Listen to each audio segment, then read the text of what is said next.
When Cassie finally found the courage to speak out, Diddy moved quickly to settle the case out of court, offering over $30 million to avoid a public trial. This quick settlement speaks volumes about the truth behind her accusations. If you or someone you know is experiencing domestic violence or abuse, please reach out to the National Domestic Violence Hotline 1-800-799-7233. Many people have blamed Cassie with questions and statements like, "Why did she not just leave?"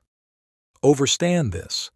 Cassie was 19 years old, literally a child, when she met P. Diddy, who was over 35 at the time.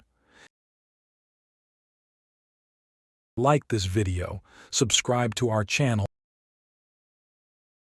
Mogul as a vicious, cruel, and controlling man, saying she was trapped and held down by Combs' friend for a decade, and her allegations turned Diddy's world upside down. He was a seasoned industry veteran with vast knowledge, experience, and influence, and he used these attributes to groom Cassie at that vulnerable age. He had all the elements any normal woman would want in a man: wealth, fame, and power, but he also held her career and finances in his hands. Within a short while, he controlled every aspect of her being. This control is starkly demonstrated by her response when Diddy told her to shave one side of her head, an unusual and extreme request that she complied with without question. Critics argue she wanted his money, but Cassie had the talent to more than pay her way in this material world. Others say she desired the lifestyle, and why wouldn't she? Society teaches young girls to look out for a Prince Charming who will sweep them off their feet, protect them, love them, and treat them right, but not in Cassie's case. She fell in love with a monster. If we look beyond judgment and consider the spiritual aspect of her situation, Cassie's story is one of resilience and fortitude. She endured unimaginable horrors and lived to tell her story, providing hope to young and abused women everywhere. She embodies the truth in Tupac's words: "Behind every dark cloud, there is a brighter day." Aubrey O'Day from Danity Kane explained how P. Diddy and those around him used a systematic process of breaking down artists by body shaming and mental abuse, making you feel like you're not good enough. And I think I've ever heard, of course. Aubrey, as a member of the girl group Danity Kane. I don't know what the fuck you saw. Know enough. You likely would be reasonable in being scared. A flat tire, being murdered, I don't know. There's a lot of things people fear. It was very like training us to be good soldiers. Everything is just always about Diddy and whatever Diddy's narrative is over there. You're being told it from every angle. An excellent groomer. What happens is they start to let you know what's wrong with you. That starts to make you quit. Rah, you know, the bad, all the negatives. That's why the only offer I had after being fired on national television in front of the world as a child came from Hugh Hefner. And it was to do the cover of Playboy.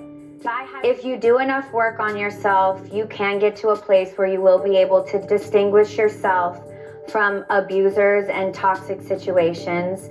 Anyone out there that has gone through that or is in that right now, please resonate with me in this moment.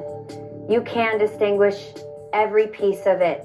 You can separate them and you can pick what parts you are going to carry with you. So I wear this necklace for my ladies out there.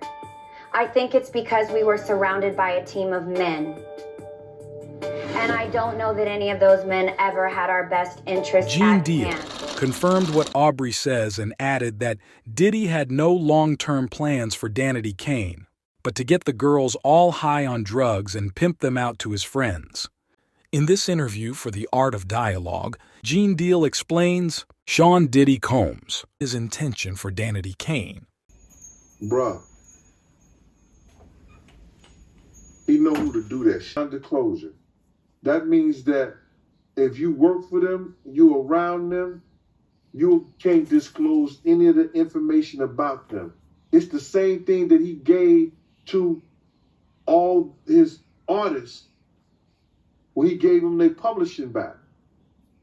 I'm going to give y'all publishing, but y'all can't talk about Janice Cone, Justin Cone, Sony, Bad Boy, or anything that happened.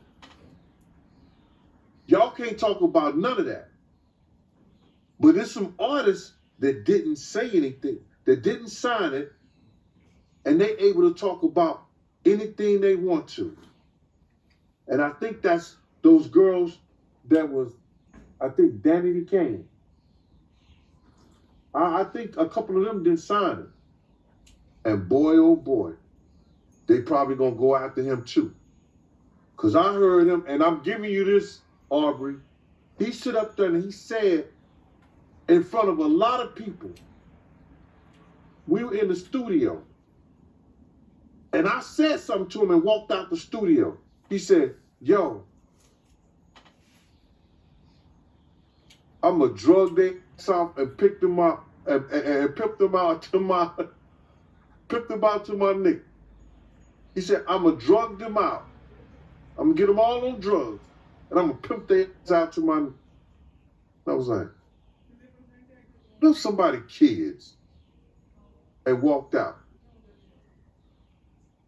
And there's somebody that heard me. It's somebody that heard me. I mean, well, it's not only somebody that heard me, it's somebody that I know who was in the studio at the time that happened, and I still talk to him today. And we were just talking about that the other day. He done moved back to Indiana. I don't know why.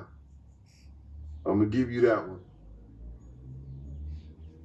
He said he was going to drug them all out and pimp them. Subscribe to our channel for more breaking news and in-depth investigations.